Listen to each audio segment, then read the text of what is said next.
Dear students, हमने last lecture के अंदर अमाइनो एसिड्स के बारे में पढ़ा था और आज हम बात करेंगे प्रोटीन्स के बारे में। देखो, प्रोटीन्स आर दी मैक्रोमोलिक्यूल्स और proteins are the polymers of amino acids. एक प्रोटीन के अंदर नंबर ऑफ अमाइनो एसिड्स जो हैं वो प्रेजेंट हो सकते हैं एंड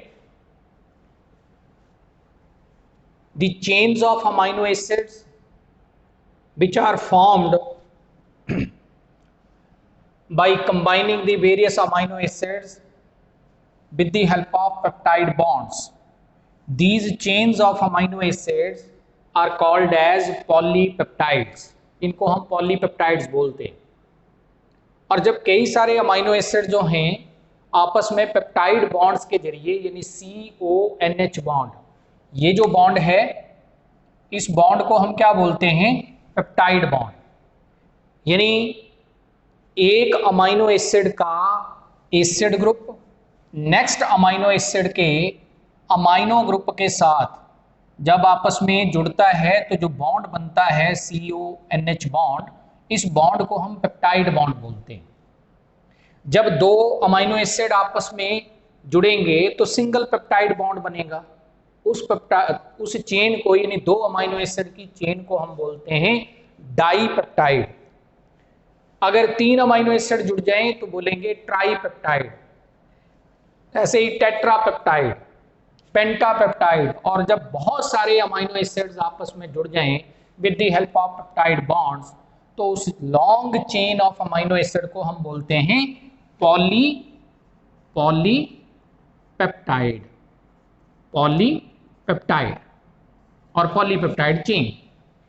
किसी अमाइनो एसिड के अंदर किसी प्रोटीन के स्ट्रक्चर के अंदर सिंगल पॉलीपेप्टाइड चेन भी हो सकती है और मोर देन वन पॉलीपेप्टाइड चेन्स यानी मेनी चेन्स भी हो सकती हैं।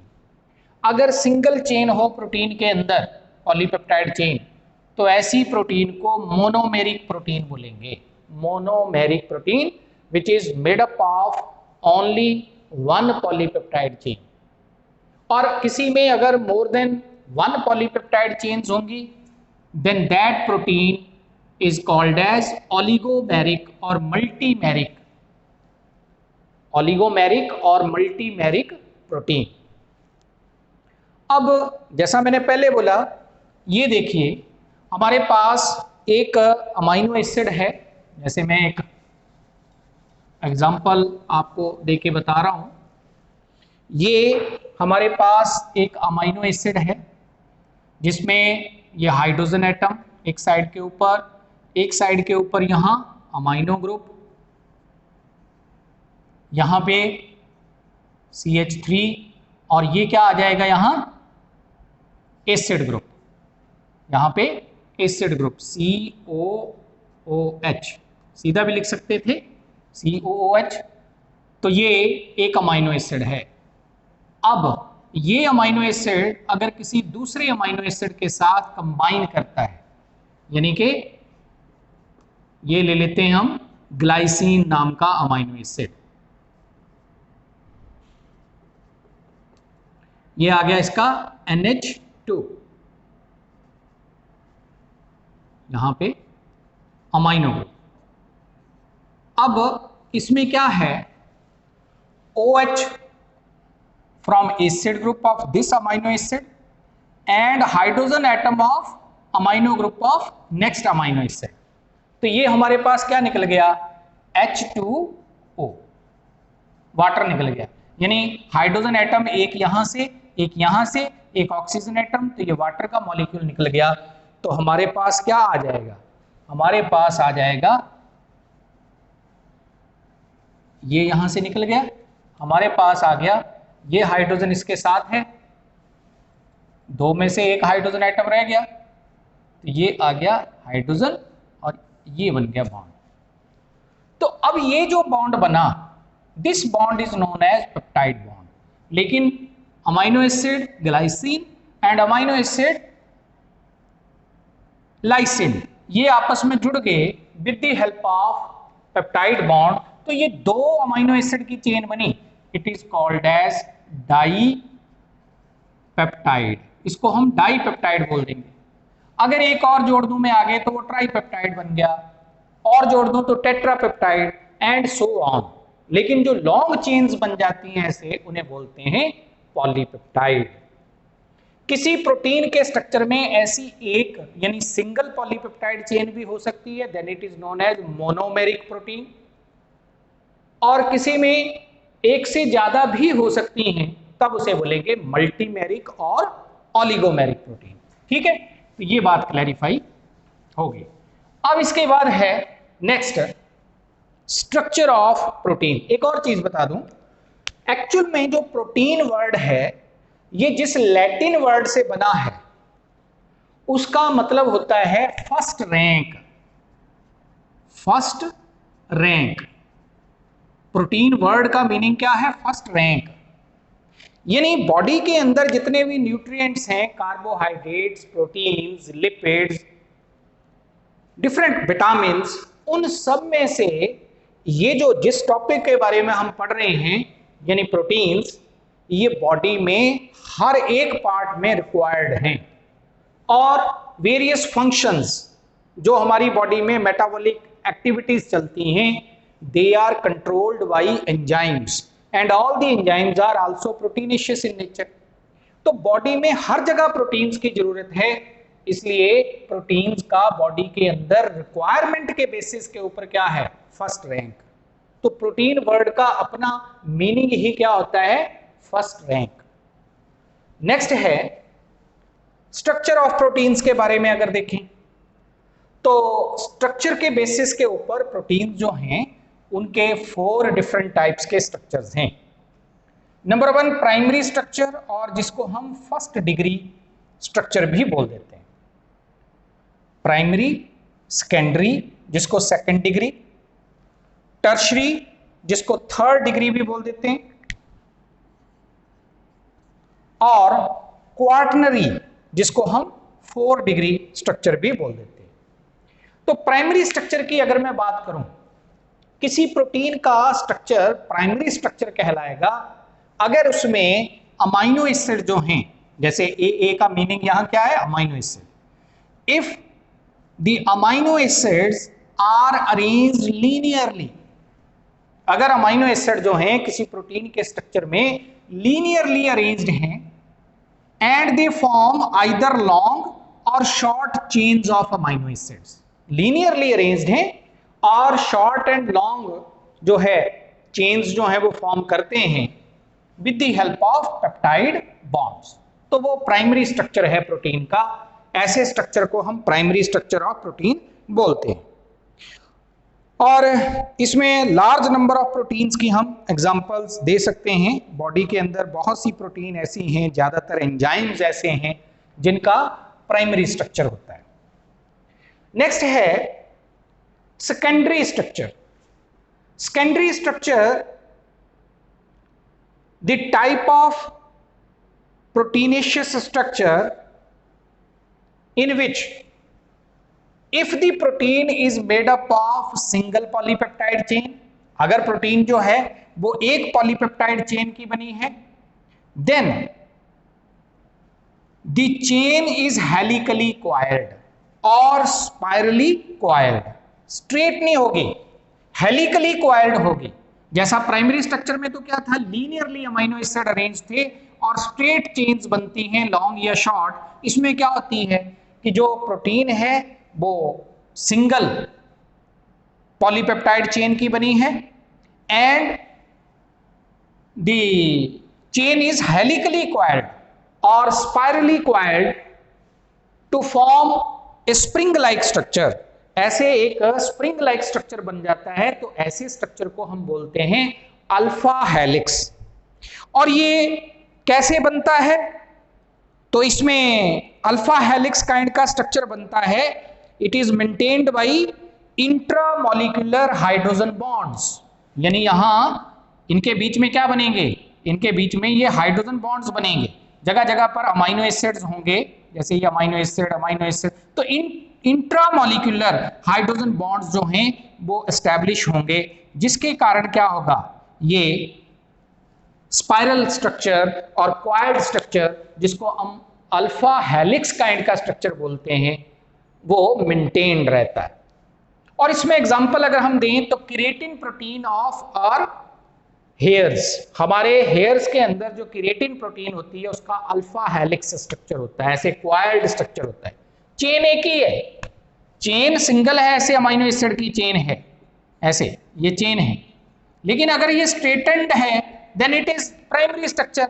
लेकिन यही चेन अगर ऐसे स्ट्रेटेंड ना रह के ऐसे क्वाइल्ड हो जाए तो फिर ये क्या है, फिर ये अल्फा हेलिक्स काइंड का है, और ये हेलिकल स्ट्रक्चर मेंटेन रहता है इंट्रामोलिकुलर हाइड्रोजन बॉन्ड्स के जरिए। इसी तरह से मायोसिन प्रोटीन जो होती है हमारे मसल्स के अंदर, वो भी एग्जांपल है, मायोसिन प्रोटीन की भी एग्जांपल है अल्फा हेलिक्स काइंड की। मायोसिन ये एक कॉन्ट्रैक्टाइल प्रोटीन है, ठीक है, मायोफाइब्रिल्स के अंदर प्रेजेंट होती है। फिर अगर किसी प्रोटीन के स्ट्रक्चर में मोर देन वन पॉलीपेप्टाइड चेन है, यानी जैसे ये एक पॉलीपेप्टाइड चेन है, ये सेकंड पॉलीपेप्टाइड चेन है, ये थर्ड पॉलीपेप्टाइड चेन है, यानी मोर देन वन पॉलीपेप्टाइड चेन्स हैं, तो वो आपस में इंटरकनेक्टेड हो सकती हैं with the help of intermolecular hydrogen bonds. Intermolecular hydrogen bonds के जरिए, ये देखें, ये इस चेन का कोई अमीनो एसिड सामने वाली चेन के साथ ऐसे जुड़ा हुआ, ये intermolecular hydrogen bonds, intermolecular hydrogen bonds के जरिए ये आपस में क्या है, पैरेलल रन कर रही हैं, पॉलीपेप्टाइड चेन्स मोर देन वन है और पैरेलल रन कर रही हैं, एंड दे रिमेन अटैच्ड और interconnected with each other with the help of intermolecular hydrogen bonds. तो फिर ये शीट जैसा स्ट्रक्चर बन गया। ऐसे स्ट्रक्चर को beta pleated sheet like structure बोलते हैं, and it can be observed in fibroin protein of silk. Silk के अंदर, सिल्क फाइबर्स के अंदर फिब्रोइन प्रोटीन होती है which possesses beta pleated sheet like structure। तो सेकेंडरी स्ट्रक्चर जो है वो आगे दो किस्म का है, अल्फा हेलिक्स, अगर सिंगल चेन हो अमीनो एसिड्स की किसी प्रोटीन के स्ट्रक्चर में, लेकिन वो हेलिकली क्वाइल्ड हो, then it is alpha helix. और अगर मोर देन वन चेन्स हो और वो आपस में इंटरमॉलिक्यूलर हाइड्रोजन बॉन्ड्स के जरिए इंटरकनेक्टेड हैं, तो शीट जैसी अपीयरेंस उसकी नजर आएगी, then it is called as beta pleated sheet like structure.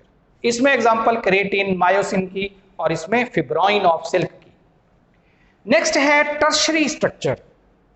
Tertiary structure, अगर ये जो अल्फा हेलिक्स काइंड का स्ट्रक्चर होता है सेकेंडरी स्ट्रक्चर की कैटेगरी में, अगर इसमें फर्दर क्वाइलिंग हो जाए, if the further coiling in alpha helix structure takes place and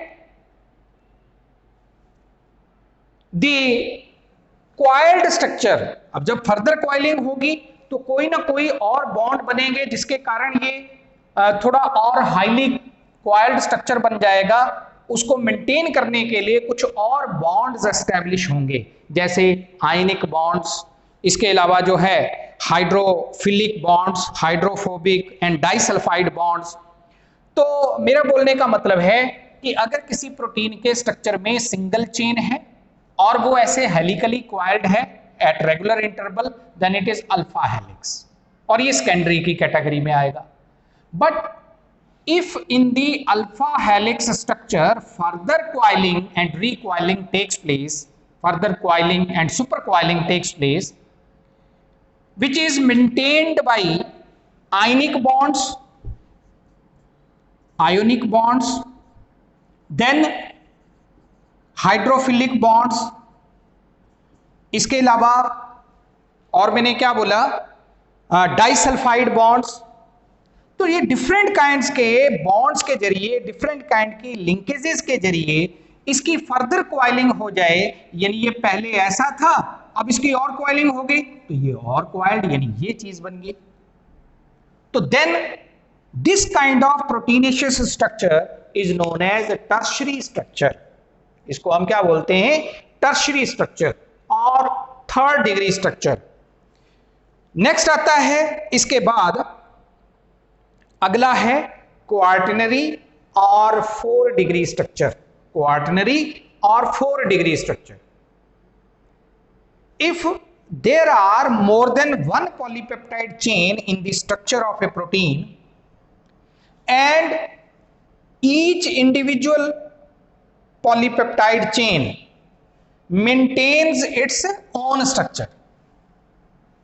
क्या चीज मैं बोल रहा हूं कि अगर कोई प्रोटीन का स्ट्रक्चर है, उसमें मोर देन वन पॉलीपेप्टाइड चेन है, यानी मल्टीमेरिक प्रोटीन है, और उस मल्टीमेरिक प्रोटीन के अंदर each polypeptide chain is maintaining its own structure.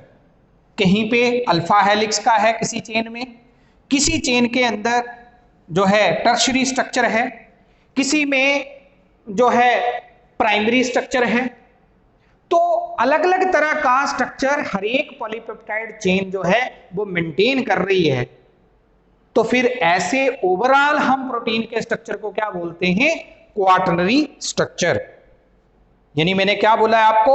When a protein contains more than one polypeptide chains and each polypeptide chain और individual chain is having appropriate primary, secondary और tertiary structure, कि हर एक chain का अपना अपना primary या secondary या टर्शरी स्ट्रक्चर जो है वो मेंटेन्ड है, then it is called as quaternary structure और 4 डिग्री स्ट्रक्चर। एग्जाम्पल इसमें हम देंगे जैसे हीमोग्लोबिन। हीमोग्लोबिन ये रेस्पिरेटरी पिगमेंट है, हमारे ब्लड के अंदर ये प्रोटीन प्रेजेंट होती है, जो कि एक कंजुगेटेड प्रोटीन है, जिसमें हेम नॉन प्रोटीनेशियस पार्ट है और ग्लोबिन जो है वो प्रोटीनेशियस पार्ट है। इसके प्रोटीनेशियस पार्ट में 4 पॉलीपेप्टाइड चेन्स होती हैं, जिनमें से 2 पॉलीपेप्टाइड चेन जो होती हैं उनका क्या है? उनको बोलते हैं अल्फा चेन्स, यानी 2 चेन जो होती हैं 4 में से उनका ये स्ट्रक्चर है अल्फा हेलिक्स काइंड का, एंड 2 हैव बीटा, यानी 2 को हम बीटा स्ट्रक्चर, बीटा चेन्स बोलते हैं। तो टोटल 4 हैं, 4 में से कुछ का अल्फा स्ट्रक्चर है, कुछ का beta pleated sheet like structure है। तो ओवरऑल इसको हम किस कैटेगरी में रखेंगे? फिर क्वार्टनरी प्रोटीन के कैटेगरी में। फिर मायोग्लोबिन है। मायोग्लोबिन हमारी मसल्स के अंदर प्रेजेंट होती है protein which carries the oxygen. जो काम ब्लड में हीमोग्लोबिन करता है वो मसल्स में मायोग्लोबिन करता है। तो ये मायोग्लोबिन भी क्या है? ये एक क्वार्टनरी प्रोटीन है। सिमिलरली हमारे इंसुलिन है, हार्मोन इंसुलिन, उसमें 2 चेन्स होती हैं, chain A and chain B. तो इनका भी स्ट्रक्चर कैसा है? इनका स्ट्रक्चर भी जो है वो क्वार्टनरी स्ट्रक्चर है। कोलाजन प्रोटीन, इसमें 3 पॉलीपेप्टाइड चेन्स होती हैं, ठीक है। जो मैंने इंसुलिन की बात की है, इंसुलिन के अंदर 1 अल्फा 1 बीटा, एक अल्फा चेन होती है, एक बीटा चेन होती है, तो उसका भी क्वार्टनरी स्ट्रक्चर है। नेक्स्ट है, इसके बाद ये स्ट्रक्चर के बाद अगर हम बात करें क्लासिफिकेशन ऑफ प्रोटीन्स, तो देखो अलग अलग बेसिस के ऊपर हम प्रोटीन्स को क्लासिफाई करते हैं। सबसे पहले तो अगर हम देखें कंपोनेंट्स के बेसिस के ऊपर, on the basis of components, कि प्रोटीन किसकी बनी हुई है, on the basis of components, components of molecules, components on the basis of components और कंपोजिशन। तो एक होती हैं इनकी, मैं टाइप्स की अगर बात करूं तो हमारे पास 2 तरह की प्रोटीन्स आ गई, एक होती हैं सिंपल और एक होती हैं कंजुगेटेड प्रोटीन। सिंपल प्रोटीन किन्हें बोलते हैं? Those proteins in which amino acids are involved, और मैं ये भी कह सकता हूं those proteins in which only the amino acids are involved, जिसमें सिर्फ और सिर्फ अमाइनो एसिड्स इन्वॉल्व्ड हैं, ऐसी प्रोटीन्स को हम सिंपल प्रोटीन्स बोलते हैं। And conjugated proteins are those in which some other substances are also present along with amino acids. Amino acids के अलावा कुछ और सब्सटेंसेस भी प्रेजेंट हैं। मैं एग्जांपल यहां पे दे दूं, इनकी आगे फिर फर्दर कई टाइप्स हो सकती हैं। एक एक करके अगर मैं बात करूं तो जैसे मेटालोप्रोटीन्स, मेटालोप्रोटीन्स कौन सी हो जाएंगी? Those proteins in which certain metals are present. जैसे हीमोग्लोबिन एक मेटालोप्रोटीन ही है क्योंकि इसमें आयरन प्रेजेंट है, इसका जो हेम पोर्शन है उसमें आयरन प्रेजेंट है, तो ये एक मेटालोप्रोटीन की कैटेगरी में आ गया। दूसरी हमारे पास टाइप इसमें कंजुगेटेड प्रोटीन में आती है लिपोप्रोटीन्स, लिपोप्रोटीन्स जिसमें अमाइनो एसिड के साथ साथ लिपिड्स भी प्रेजेंट है, तो वो लिपोप्रोटीन आ गई। फिर glycoproteins, those proteins in which along with amino acids carbohydrates are also present, जिसमें कार्बोहाइड्रेट साथ में अटैच्ड हों ऐसी प्रोटीन्स को हम ग्लाइकोप्रोटीन्स बोलेंगे। फिर और अगर बात करें तो इसमें न्यूक्लियोप्रोटीन्स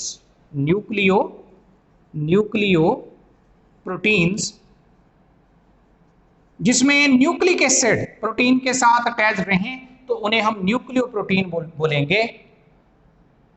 डीएनपी जैसे deoxy ribo nucleoprotein, RNP ribo nucleoprotein, तो जिनमें आरएनए या डीएनए साथ में एसोसिएटेड रहें ऐसी प्रोटीन्स को न्यूक्लियोप्रोटीन्स बोल देते हैं। तो ये सब जो है फास्फोप्रोटीन जिनमें फास्फोरस हो उन्हें फास्फोप्रोटीन्स कह देंगे, फास्फोप्रोटीन्स।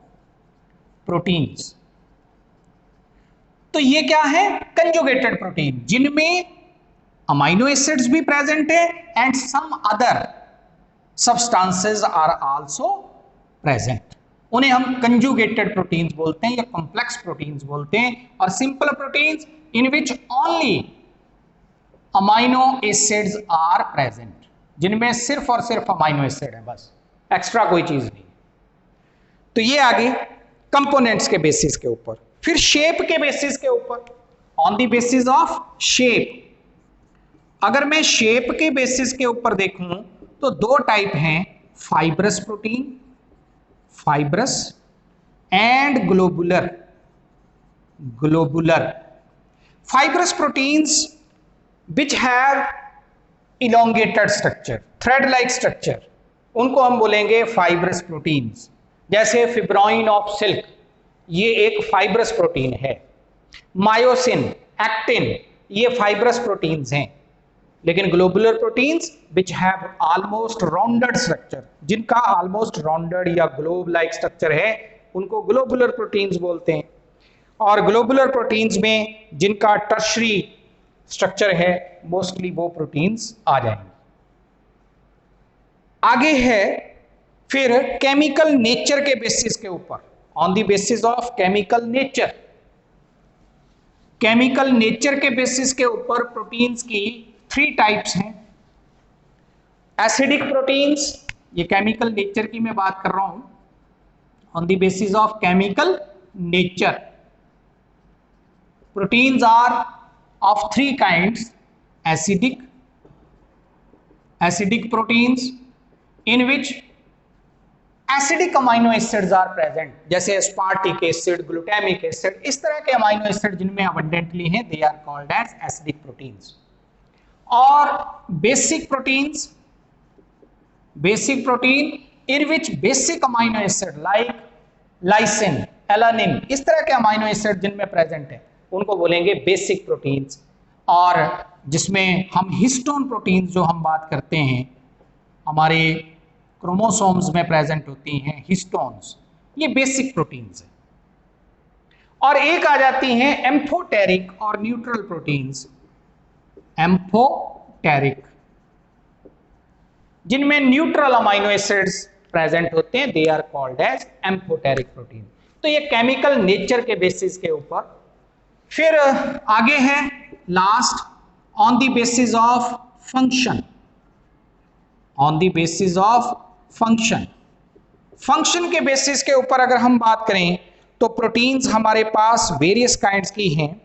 एक स्ट्रक्चरल प्रोटीन्स आ जाएंगी, फिर इसके बाद जो है स्ट्रक्चरल प्रोटीन्स में जैसे स्ट्रक्चरल प्रोटीन्स, बहुत सी प्रोटीन ऐसी हैं जो बॉडी में डिफरेंट स्ट्रक्चर्स को बना रही हैं। For example ऑसिन protein is present in bones, bones को बनाने में जो हेल्प कर रही है वो ऑसिन प्रोटीन है, तो ऑसिन प्रोटीन की हम एग्जांपल दे सकते हैं। ऐसे ही collagen protein, collagen protein white fibres में होती है। कीरेटिन प्रोटीन हमारे नेल्स में, हमारे हेयर्स में प्रेजेंट है, तो ये स्ट्रक्चरल प्रोटीन की कैटेगरी में आती है। दूसरी आ गई एंजाइमेटिक, एंजाइमेटिक प्रोटीन्स, बॉडी में मेटाबॉलिक एक्टिविटीज को कंट्रोल करने के लिए जो एज बायोकैटालिस्ट काम करते हैं, they are called as enzymes and all the enzymes are proteinaceous in nature. तो जितने भी एंजाइम्स हैं बॉडी के अंदर, चाहे वो सेलेब्री अमाइलेज है या चाहे वो लाइपेजेस हैं, एस्ट्रेजेस हैं, डिफरेंट काइंड के जो एंजाइम्स हैं बॉडी के अंदर, दे ऑल आर प्रोटीन्स। तो एंजाइम्स की बात होगी, एंजाइमेटिक प्रोटीन्स की बात। इसके अलावा transport protein, transport protein function के बेसिस पे हम बात कर रहे हैं। तो अभी मैंने हीमोग्लोबिन की, मायोग्लोबिन की बात की। Those proteins which help in the transportation of substances from one part of the body to the other part. तो हीमोग्लोबिन ऑक्सीजन को कैरी कर रहा है, मायोग्लोबिन ऑक्सीजन को कैरी कर रहा है, तो ये तो अपनी बॉडी की हम एग्जांपल दे सकते हैं। इसके अलावा एक पी प्रोटीन्स होती हैं, पी प्रोटीन। ये जो पी प्रोटीन है ये क्या है? तो ये पी प्रोटीन जो है ये सीव ट्यूब्स के अंदर होती है, प्लांट्स में, हायर प्लांट्स में सीव ट्यूब्स के अंदर प्रेजेंट है, विच help in the transportation of various food materials. तो ये ट्रांसपोर्ट प्रोटीन की बात होगी। फिर इसके बाद फंक्शन के बेसिस के ऊपर contractile proteins, contractile proteins, those proteins which help in the contraction of muscles, muscles की कंट्रैक्शन में और रिलैक्सेशन में जो हेल्प करती हैं, और ऐसा कह सकते हैं मूवमेंट ऑफ डिफरेंट पार्ट्स में जो रोल प्ले करती हैं, all those proteins are called as contractile protein. तो मायोसिन की बात हुई थी, एक्टिन की बात हुई थी, ये कॉन्ट्रैक्टाइल प्रोटीन्स की कैटेगरी में आती है। फिर है प्रोटेक्टिव प्रोटीन्स, प्रोटेक्टिव फंक्शन के बेसिस के ऊपर प्रोटेक्टिव प्रोटीन्स। हमारी बॉडी में जो इम्यूनोग्लोबुलिन्स हैं, यानी कि एंटीबॉडीज, जो कि डिफरेंट काइंड के फॉरेन पैथोजन से लड़ती हैं, हमारा इम्यून सिस्टम बनाती हैं, they all are protective proteins. Gamma globulins ये हमारे ब्लड में प्रेजेंट होती हैं, प्रोपर्डिन ये भी, तो प्रोपर्डिन, गामा ग्लोबुलिन्स और immunoglobulins, they are protective proteins. और various hormones and informational molecules, तो हार्मोनल प्रोटीन्स में आप एग्जांपल इंसुलिन की दे सकते हैं। इंसुलिन बेसिकली एक हार्मोन की तरह काम करता है, लेकिन है ये केमिकल नेचर वाइज अगर हम देखें तो है क्या, ये एक प्रोटीन है। तो इंसुलिन एक हार्मोनल या इंफॉर्मेशनल प्रोटीन की कैटेगरी में आ गई। तो ये फंक्शन के बेसिस के ऊपर प्रोटीन्स की डिफरेंट टाइप्स। अब फंक्शंस ऑफ प्रोटीन्स, लास्ट में मैं बात कर रहा हूं फंक्शंस ऑफ प्रोटीन्स। तो प्रोटीन्स के क्या फंक्शंस हैं? प्रोटीन्स के फंक्शंस की अगर हम बात करें तो देखो, एक तो मैंने ये बता ही दिया आपको कि कॉन्ट्रैक्टाइल प्रोटीन का फंक्शन जो है ये बॉडी के डिफरेंट पार्ट्स की मूवमेंट में हेल्प कर रही है। पी प्रोटीन जो है ये transportation of different substances in sieve elements and sieve tubes of higher plants, उसमें हेल्प कर रही है। Enzymatic proteins digestion of food and other metabolic activities, उसमें रोल प्ले कर रही हैं। प्रोटेक्टिव प्रोटीन जिनमें गामा ग्लोबुलिन की बात आई, प्रोपर्टिन की बात आई, ये वेरियस पैथोजन से हमारी बॉडी को प्रोटेक्ट करते हैं। इंसुलिन ये ब्लड शुगर लेवल को चेक करता है। तो ये डिफरेंट फंक्शंस हैं। इसके अलावा और हम साथ में जोड़ सकते हैं कुछ प्रोटीन्स जो हैं वो डिफरेंट काइंड के फूड आइटम्स के अंदर स्टोर्ड होती हैं। यानी अगर हम व्हीट की बात करें तो व्हीट के अंदर ग्लूटिन प्रोटीन होती है। ग्लूटिन प्रोटीन ये एक स्टोरेज प्रोटीन है जो कि प्रेजेंट है व्हीट के अंदर। ग्लूटिन या ग्लूटेलिन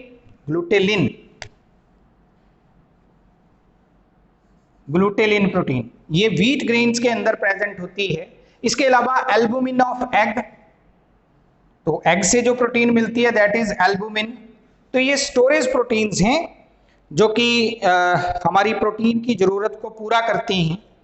फिर फिब्रिनोजन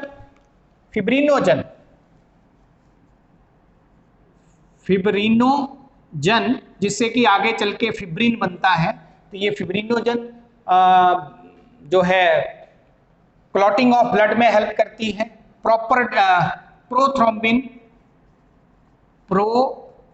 प्रोथ्रोम्बिन ये भी क्लॉटिंग ऑफ ब्लड में हेल्प करती है। इसके अलावा हमारी जो विजुअल पिगमेंट्स हैं, विजुअल पिगमेंट्स हमारे rod and cone cells of retina के जो होते हैं उनके अंदर जो पिगमेंट्स हैं वो भी बेसिकली रोडोप्सिन एंड आइडोप्सिन नाम की जो पिगमेंट्स होती हैं they are also proteinaceous in nature, वो भी प्रोटीनेशियस इन नेचर होती हैं।